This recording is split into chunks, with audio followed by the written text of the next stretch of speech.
Out of all the places in the United States I could have gone to, I picked this one, the most difficult one to grow tomatoes.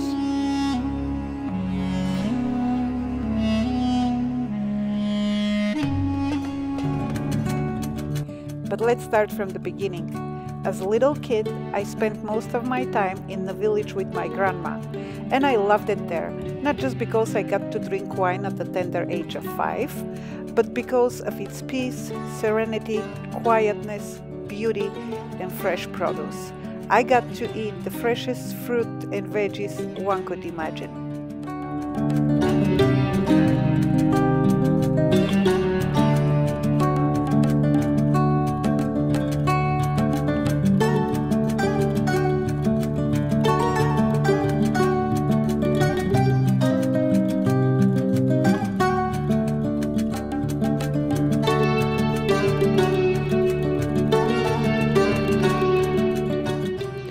That explains the constant frown I had on my face once I had to move to the city to go to school. And so, the tomatoes, words cannot explain how delicious my grandma's tomatoes were. And moving to the United States, I thought I'm gonna grow the same tomatoes because quickly here I was hit with reality. There are no good tomatoes in the stores.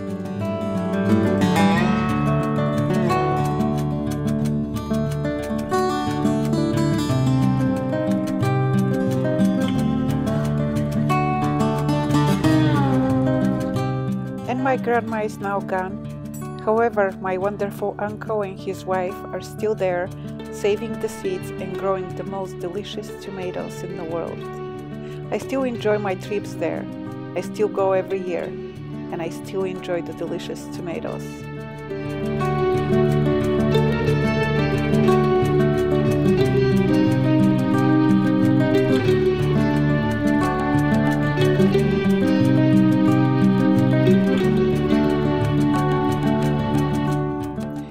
So, I moved to central Arizona, the inhospitable desert of the Southwest.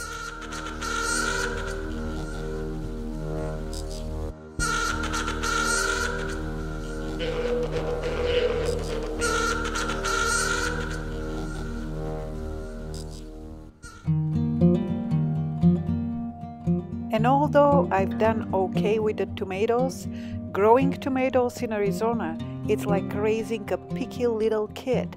They need constant care and attention, and sometimes it's overwhelming. And that's why in today's episode, I decided to share with you the 5 things that I found very easy to grow in Arizona all year round, and also how I use them in my kitchen. I will start with my newfound favorite, mint. A few weeks ago, I bought a couple of containers from Sprouts because I needed mint for a green juice recipe that I found online. Then it started dying in the containers because the containers got pretty tight, so I transplanted the mint into bigger pots and I literally just water it. I don't do anything to it and it grows like crazy. And now I not only use it for my green juices, but I also put it in my water, I put it in my tea, and also I make ice cubes with lemon juice and mint for my water in the morning. It tastes really, really good.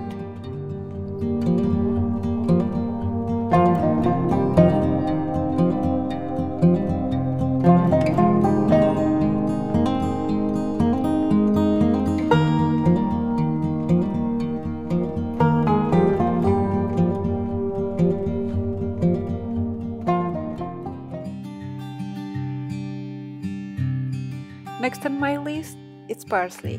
And parsley is really easy to grow in Arizona. I have been growing parsley for the past 3 years, and I maybe had to buy parsley from the store 3 or 4 times during these 3 years. It grows really well when it's cold, below 32 or below 0 degrees here, and when it's above 110 degrees, and doesn't need any fertilizing. All it needs is water, and I eat it every day. I make a salad every day for breakfast with tomatoes, cucumbers, onions, bell peppers, and parsley. So parsley is a very important part of my diet, so I'm glad I can grow it all year round.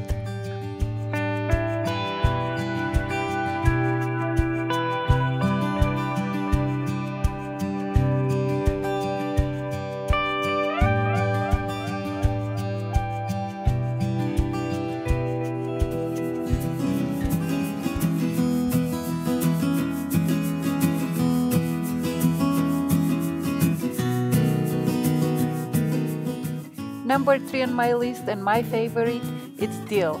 And dill, just like parsley, can grow in pretty much any weather conditions.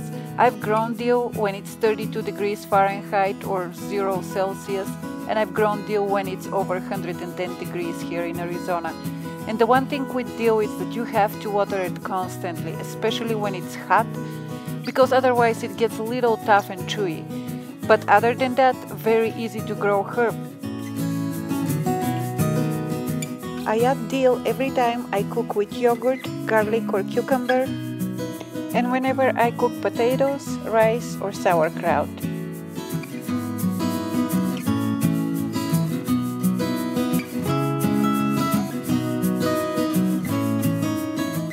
Another thing about dill is that you can just put it in a cup of water and it will keep your kitchens fresh smelling for a long time.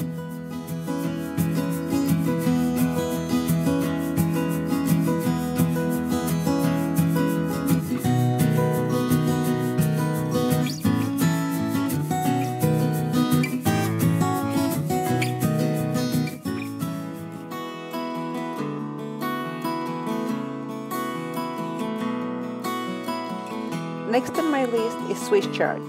And Swiss chard, it's so easy to grow and it grows so fast and so much of it that actually last year I got tired of juicing and cooking Swiss chard, and this year I didn't grow it at all. And Swiss chard, just like the previous three, it's very hardy.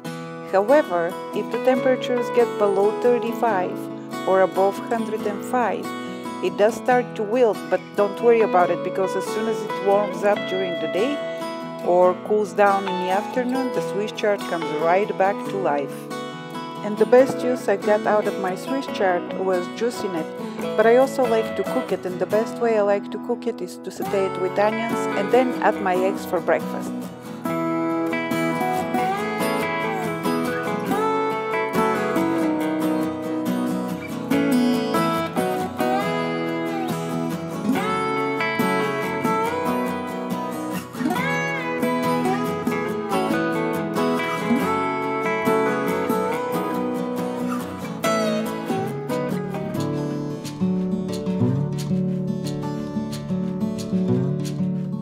And number 5 on my list is kale, and I have grown kale here for 3 years, all year round, winter, summer, spring, without any problems. The only problem I had once was aphids, but that wasn't too bad, I took care of it.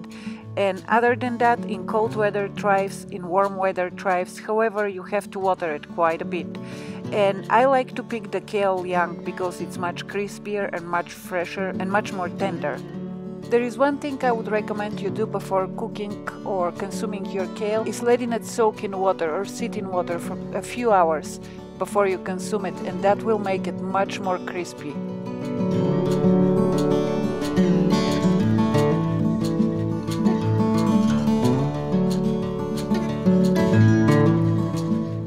And also, if you're using manure in your gardening, I would recommend washing all your produce very well before consuming it. And in addition to using the kale in my green juices, every couple of nights I come up with my own salad recipes, and I add a bunch of different things, different fruit, different nuts, different seeds, and I make it super delicious.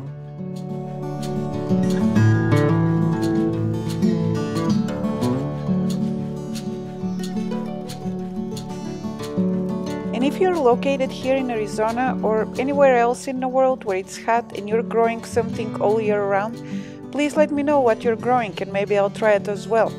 But for right now, if you like this video, please give it a thumbs up. If you have any questions, please put them in the comment section below. And if this is your first time visiting my channel, please subscribe. Thank you so much for watching, guys. I'll see you next time. Bye.